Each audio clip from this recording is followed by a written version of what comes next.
veľmi rád, že tu jazdím, že sa začína niečo diať v Žarnovici.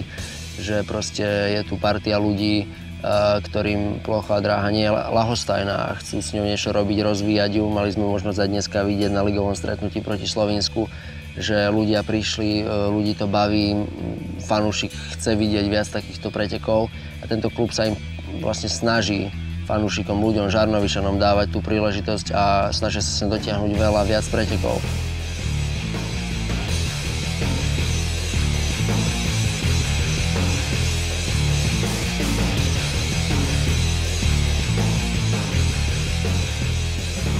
Naším cieľom je trochu to tu oživiť v Žarnovici, čo sa týka plochej dráhy, nakoľko Žarnovica má tradíciu, jazdí sa tu od roku 1953.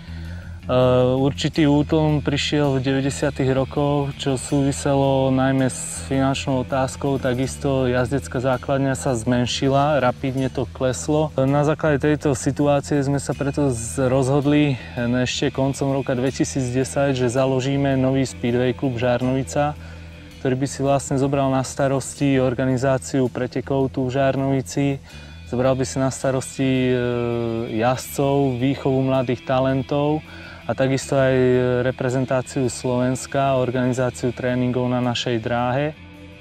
Rovnako, čo sa týka štadióna, tak sme rozbehli takú väčšiu úpravu dráhy, ktorá bola dosť zničená, zdevastovaná, nakoľko sa jej nedostávalo patričnej starostlivosti. Takisto sa nám podarilo zakúpiť nafukovacie mantinely, čo je vlastne už takmer povinný bezpečnostný prvok na plochodrážne preteky, najmä na organizáciu pretekov typu majstrovstiev sveta a Európy.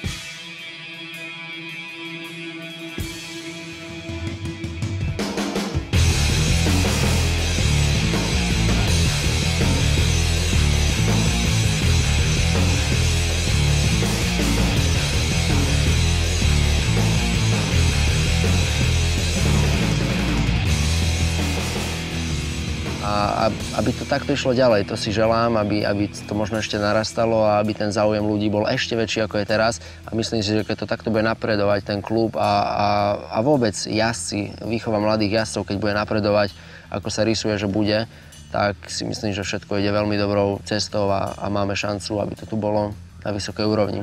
Takže som veľmi rád, že tu môžem jazdiť a je to super jazdiť doma.